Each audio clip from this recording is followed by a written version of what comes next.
तो हेलो बच्चों, कैसे हो आप।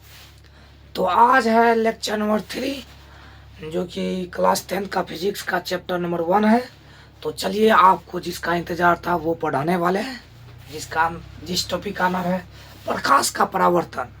तो चलिए स्टार्ट डालिए और लिखिए प्रकाश का परावर्तन। प्रकाश का परावर्तन का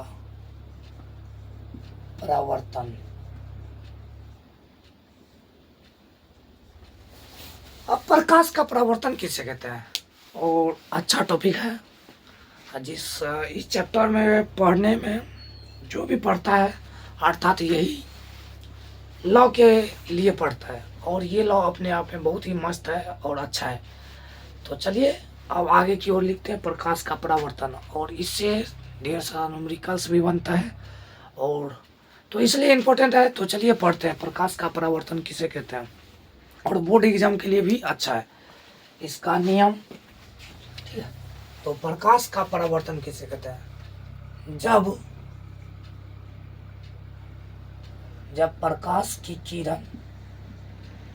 प्रकाश की किरण किसी चिकनी सतह से टकराकर किसी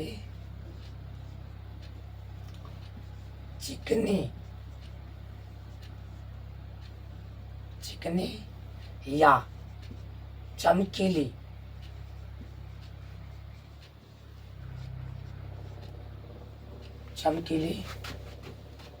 सतह से टकराकर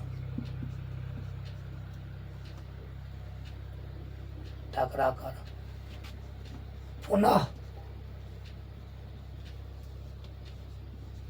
उसी माध्यम में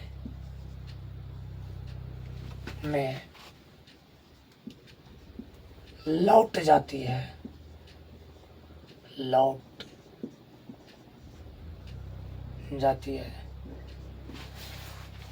लौटने की क्रिया को क्या कहते हैं, प्रकाश का परावर्तन कहते हैं। तो चलिए लिखिए, तो इस घटना को या इस प्रक्रिया को, तो इस घटना को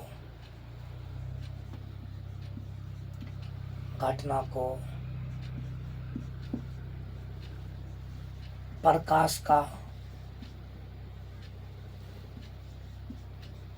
परावर्तन कहते हैं।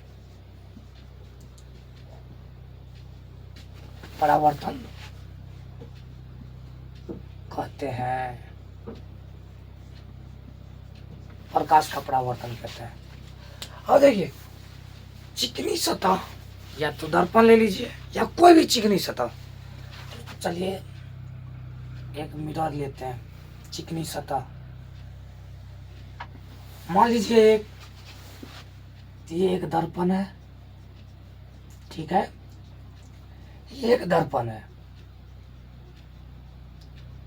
ध्यान से सुनिएगा, आपको याद भी हो जाएगा।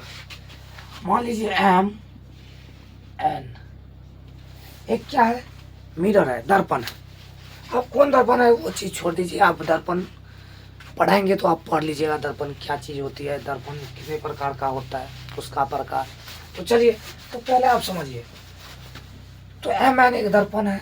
जब इस दर्पण पे आप टॉर्च देखे होंगे, और टॉर्च का प्रकाश अगर डाले तो क्या होती है, परावर्तित होती है। मतलब कहने का मतलब, मान लीजिए ये एक दर्पण है। दर्पण पे अगर हम चिकनी सतह है और इस पे प्रकाश डालते हैं, जितना एंगल से डालेंगे उतना ही एंगल से रिफ्लेक्ट होगा, अर्थात कहने का मतलब परावर्तन होगा, यानी कि परावर्तित होगा। तो देखिए, जब हम प्रकाश डालते हैं तो इस प्रकाश को हम कहते हैं आपतित किरण।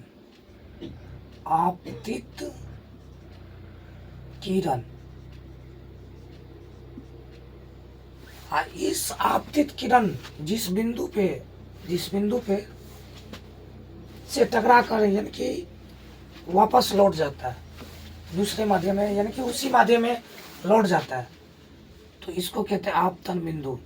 आप इसको पहले सूचित कर लीजिए ओ से, और आपतन बिंदु, आपतन बिंदु। इस पे एक 90 डिग्री का अभिलंब डालते हैं। तो चलिए एक अभिलंब डालते हैं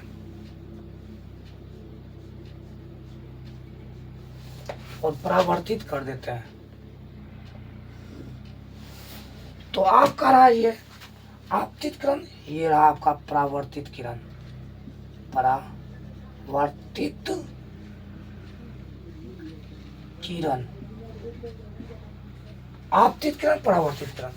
ये रहा आपका, मान लीजिए प्रकाश आपतित किरण, ये रहा आपका परावर्तित किरण, ये रहा आपतन बिंदु।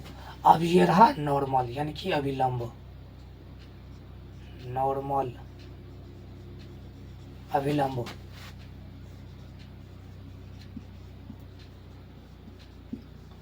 अभिलंब, तो ये रहा अभिलंब। अब इसके बीच आप देखते होंगे दो एंगल बनता है, एक एंगल और दो एंगल, ठीक है। तो ये जो एंगल है, इस एंगल को कहते हैं कोण आई यानी कि या कोण आर। तो कोण आई अर्थात इसका नाम हुआ आपतन कोण और आर का हुआ परावर्तन कोण। आपतन कोण, परावर्तन कोण।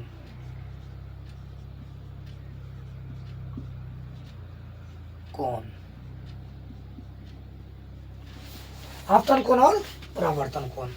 तो आप देखिए, मतलब ये आपतित यानी कि किरण डाले इस पे चिकनी सतह पे, तो ये परावर्तित होकर के इसी यानी कि जिस एंगल से डालेंगे उसी एंगल से परावर्तित हो जाएगा, ठीक है। कहने का मतलब जब प्रकाश डाले तो आपतन बिंदु से टकरा करके फिर यानी कि परावर्तित हो गया। आपतित करण, परावर्तित करण, इसके यानी कि दो कोण बने, आपतन कोण, परावर्तन कोण। तो ये बीच में एक 90 डिग्री का नॉर्मल डाले और जिसे कहते हैं अभिलंब। अब प्रकाश के परावर्तन का नियम, इसी से दो नियम निकल के आता है। प्रकाश का परावर्तन के दो नियम होते हैं, अर्थात अब लिखिएगा। तो आपको ऑब्जेक्टिव में पूछा जाता है प्रकाश के परावर्तन के कितने नियम है और कौन कौन सा। तो लिखिए, प्रकाश के परावर्तन के दो नियम होते हैं। प्रकाश के परावर्तन के दो नियम होते हैं।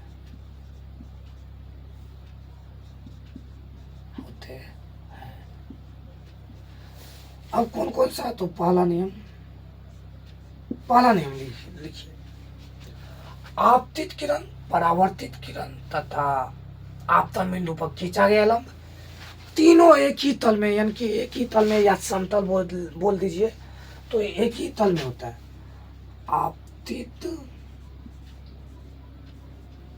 आपतित किरण कोमा परावर्तित किरण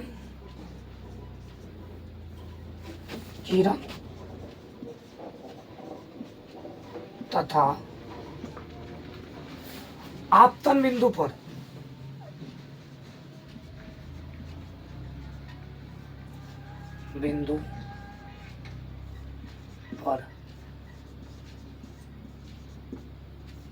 आपतन बिंदु पर खींचा गया लंब, तीनों एक ही तल में होता है। तल में होता है। ये रहा आपका पहला नियम जो कि इससे बन करके आया है। अब दूसरा नियम क्या है? दूसरा नियम आप तुरंत याद कर लीजिएगा, आपतन कोण परावर्तन कोण के बराबर होता है। तो लिखिए दूसरा नियम, आपतन कोण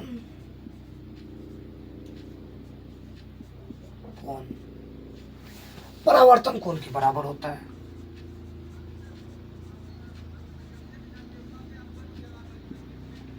कोण के बराबर बराबर होता है, अर्थात आई दैट इज कोण आई बराबर कोण आर।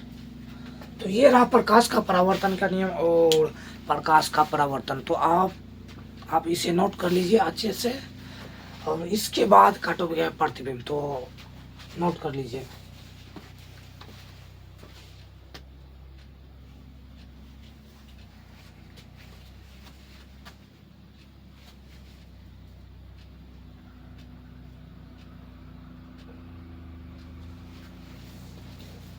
तो अब आप नोट कर लिए होंगे। अब अगला टॉपिक है आपका प्रतिबिंब, इमेज। इमेज आप सुबह सुबह जागता है, मुंह कौन जैसे ही धोता है और अपना यानी कि आईना लेता है, तो वो कौन सा इमेज बनता है, तो वो चीज़ पढ़ने वाले इमेज क्या होती है, इमेज का कितने प्रकार होता है। ठीक है, तो चलिए, तो आप मिटा दे रहे हैं, लिख लिए होंगे।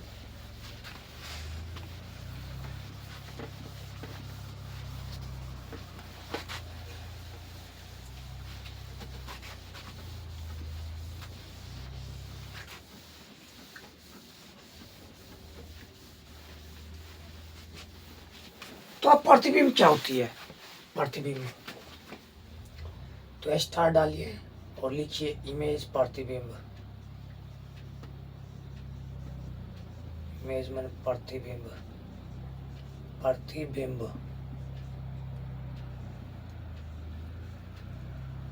प्रतिबिंब जब प्रकाश की किरण को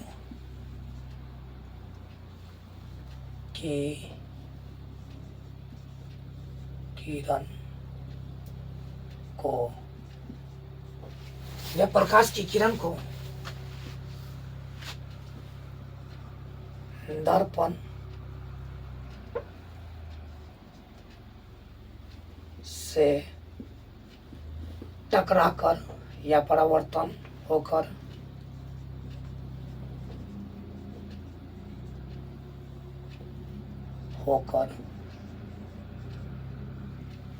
जिस बिंदु पर मिलती है, जिस बिंदु पर मिलती है, जिस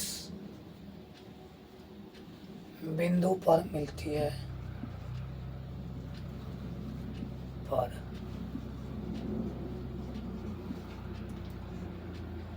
मिलती है, तो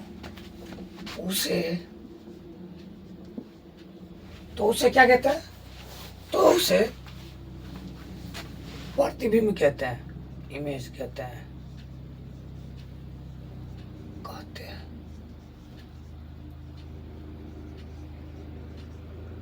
कहते हैं।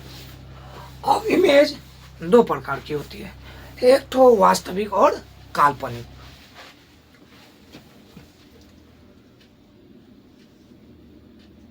इमेज माने प्रतिबिंब दो प्रकार की होती है, होती है। तो पहला रियल इमेज यानी कि वास्तविक प्रतिबिंब,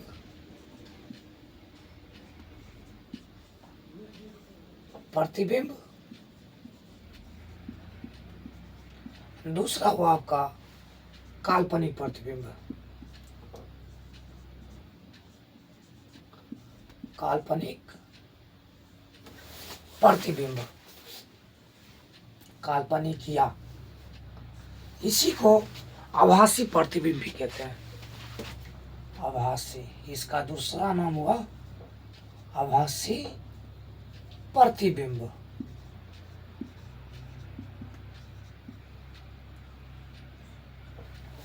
अब वास्तविक प्रतिबिंब किससे कहते हैं, वास्तविक प्रतिबिंब होता है क्या, तो चलिए डिफिनेशन में लिखते हैं।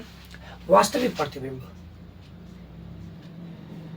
वास्तविक प्रतिबिंब और रियल इमेज,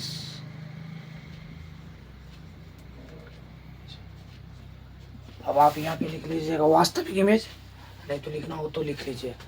लिखिए, जब प्रकाश की किरण प्रकाश की किरण दर्पण से टकराकर दर्पण से टकरा कर दर्पण से टकराकर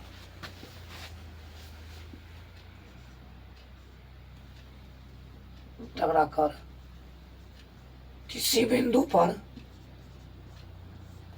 किसी बिंदु पर वास्तविक में मिल जाती है। वास्तविक या वास्तव में मिल जाती है, मिल जाती है तो इस घटना, इस मिलने वाली घटना को मिलने वाली घटना को वास्तविक प्रतिबिंब कहते हैं। वास्तविक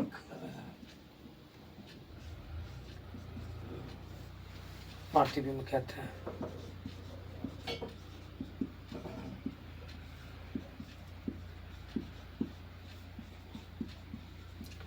अब वास्तविक प्रतिबिंब को पर्दे पर भी प्राप्त किया जा सकता है। वास्तविक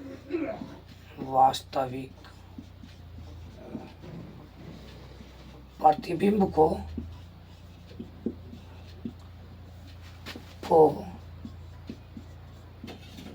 पर्दे पर प्राप्त किया जा सकता है,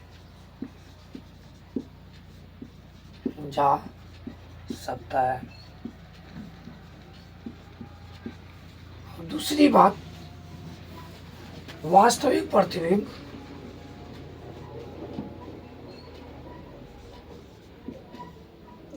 वास्तविक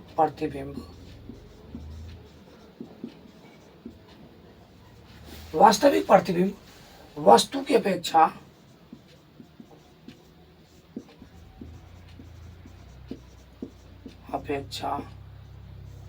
उल्टा होता है। वस्तु की अपेक्षा उल्टा होता है। मतलब वास्तविक क्या होती है, तो सुनिए, हाँ समझिए। इधर मान लीजिए ये एक मिरर है, मान लीजिए प्लेन मिरर। अब आप कहिएगा हम तो सर दर्पण नहीं पढ़े हैं, तो दर्पण की कॉन्सेप्ट आगे हम बताने वाले हैं, तो आप पहले समझिए। तो इस पे मान लीजिए नॉर्मल ले लिए, इस पे मान लीजिए आप खड़े हैं यहाँ और आप अपना चेहरा देख रहे हैं और इससे दो प्रकाश डालें, आपसे होकर के, यानी कि दो प्रकाश डालें। ये ऑब्जेक्ट हुआ, ऑब्जेक्ट, तो ये प्रकाश डाले। अब ये प्लेन मिरर है, मान लीजिए प्लेन मिरर, समतल दर्पण। तो इससे अगर प्रकाश डालेंगे, जिस एंगल से डालेंगे उसी एंगल से लौट आएगा। अब दूसरा प्रकाश डाले, देखिए दूसरा प्रकाश डाले तो कुछ इस प्रकार से गया और ऐसे लौट के आ गया, अर्थात कोण आई और कोण आर। अब ये अगर ये प्रकाश अगर कहाँ, यानी कि इधर किसी बिंदु पे रियल में मिल जाता है तो उसे वास्तविक कहेंगे, और काल्पनिक किसे कहते हैं, जब जबरदस्ती इमेज को बनाया जाए। जैसे इस इमेज को, इस प्रकाश को इधर उतनी ही दूरी पे, मान लीजिए ये समतल दर्पण है तो उतनी ही दूरी पे जाएगा, और ये भी ऐसे यहाँ पे, अर्थात वस्तु यहाँ पे बना, ठीक है। तो यही कहना चाहते हैं। तो इस साइड का हुआ काल्पनिक, काल्पनिक प्रतिबिंब। हाँ, इस साइड अगर मिल जाए किसी बिंदु पे तो वास्तविक प्रतिबिंब, प्रतिबिंब। तो अब आप समझ गए होंगे वास्तविक प्रतिबिंब और काल्पनिक। अभी ये फिगर आपको बनाना ही नहीं है और आगे आपको पढ़ाने वाले हैं ये सब फिगर। तो चलिए, तो वास्तविक प्रतिबिंब और काल्पनिक प्रतिबिंब में आपको यहाँ फिगर के माध्यम से समझा चुके हैं। आप लिख लीजिए इसका डिफिनेशन।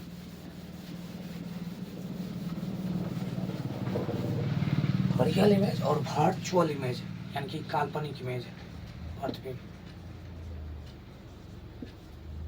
काल्पनिक प्रतिबिंब।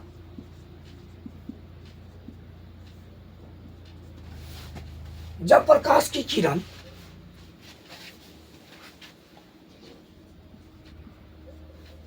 जब प्रकाश की किरण दर्पण से टकराकर, दर्पण से टकराकर, दर्पण से टकराकर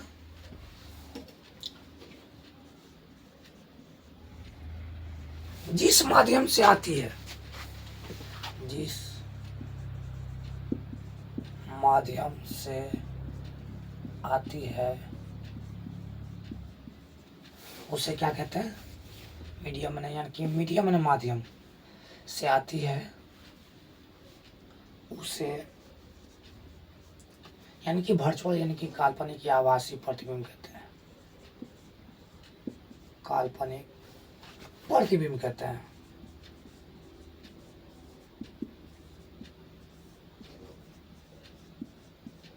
कहते हैं अब वास्तविक प्रतिबिंब को पर्दे पर प्राप्त किया जा सकता है, लेकिन काल्पनिक प्रतिबिंब को पर्दे पर प्राप्त नहीं किया जा सकता है।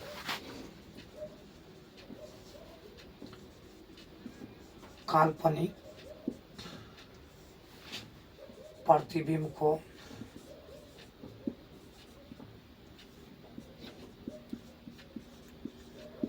पर्दे पर प्राप्त नहीं किया जा सकता।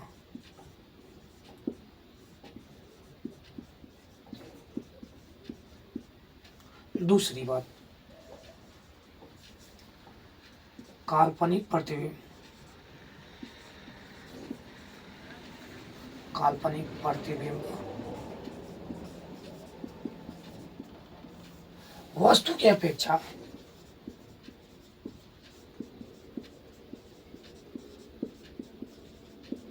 हमेशा सीधा होता है।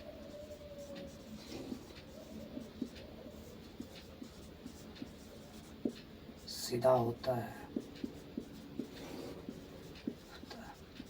तो पहले आपको बता दिए प्रतिबिंब का कॉन्सेप्ट, और आप पढ़ने वाले आगे दर्पण। तो आप दर्पण में इसका बहुत काम आने वाला है, इसलिए अब आप इसको नोट कर लीजिए, तब तक हम बगल हो जाते हैं।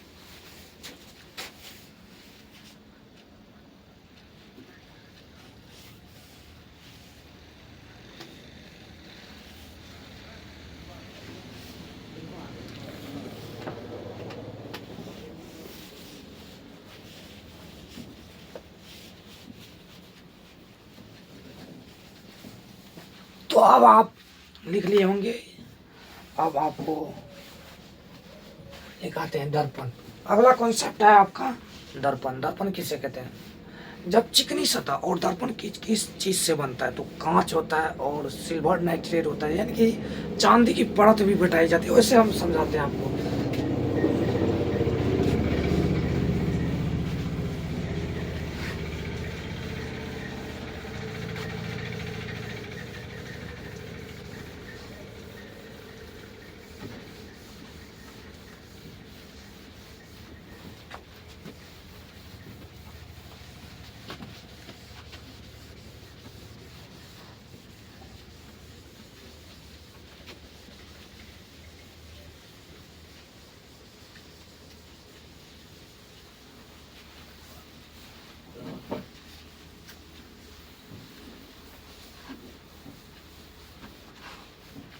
तो अब आपका अगला टॉपिक है दर्पण। तो दर्पण किसे कहते हैं? तो लिखिए दर्पण, मिरर।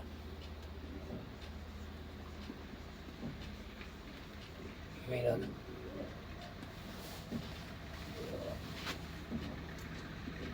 ऐसी चिकनी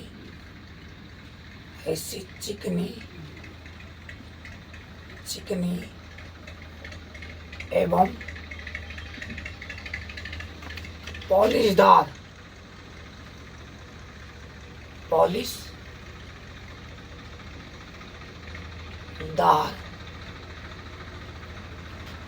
सतह वाली वस्तु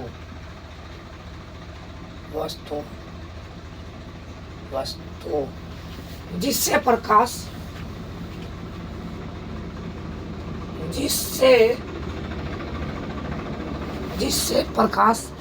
यानी कि परावर्तित हो, यानी कि आए प्रकाश और चला जाए, जिससे प्रकाश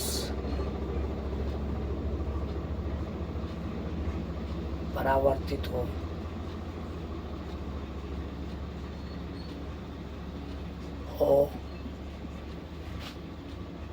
उसे ही मिरर कहते हैं।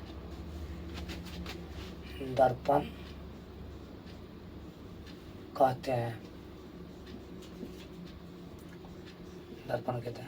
अब देखिए दर्पण बनता है कैसे? दर्पण कांच होती है, एक कांच, ये रहा कांच, और कांच, ये कांच हुआ आपका कांच, बीच में चांदी की परत बैठाई जाती है। अब चांदी क्यों? क्योंकि प्रकाश का परावर्तन में सबसे अच्छा स्रोत उसी को माना जाता है, इसलिए इस पे यहाँ पे साइड बीच में सिल्वर नाइट्रेट की परत चढ़ाई जाती है। सिल्वर नाइट्रेट की परत,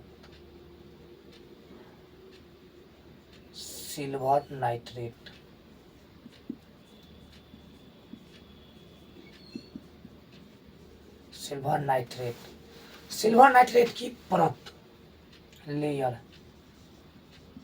चढ़ाई जाती है। उसके बाद कलई किया जाता है। कलई का मतलब पेंट, रंगाई, पेंट की जाती है, ठीक है। तब जाकर के एक मिरर का निर्माण होता है। तो सिल्वर नाइट्रेट यहाँ पे नोट में लिख लीजिएगा या इससे में लिख लीजिएगा, चांदी प्रकाश का अच्छा परावर्तक स्रोत है,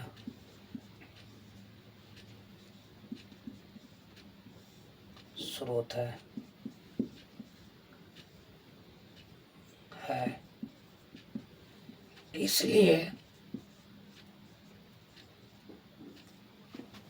कांच के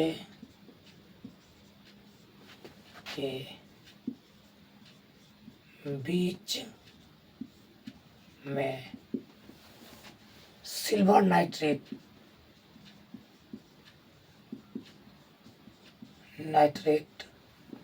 की परत चढ़ाई जाती है,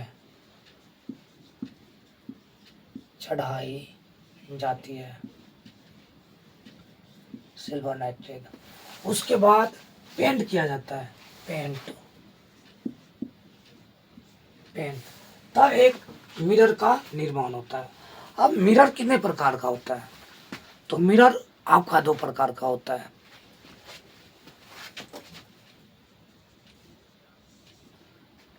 दर्पण मुख्यतः 2 प्रकार के होते हैं,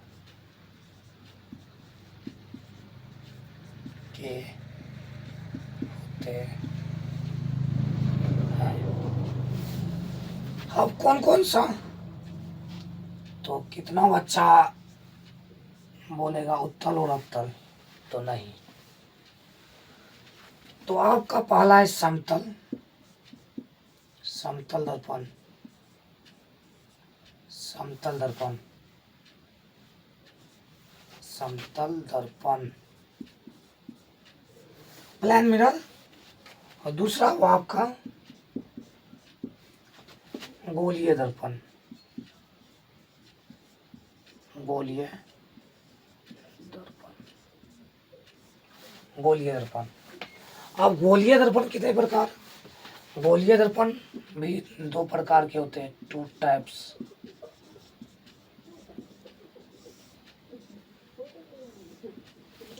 पहला